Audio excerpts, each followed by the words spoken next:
Letizay sy ny lokangako vasa amimbola tafaverina ny lokangana moraiko ny toloko sy fisamana nombola rasiko angataiko miarapany ty fiaolana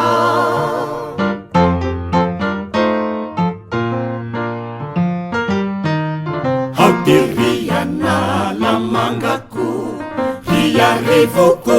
rimena Letizay sy ny lokangako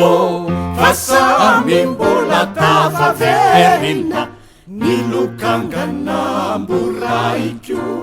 ny toloko sy fisamana nombola rasiko angataiko miarapany ty fiaolana fantatrao zay ny fandaozana sanatry tsy fifandirana fa nitady fanavaozana no ninikona nosirana kaminao no ny tarainako nitoloko sy ningidiny resitosika ny fiainako ka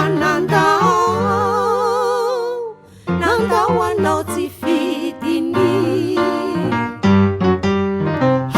Hauti re itirako riakaneny atomboana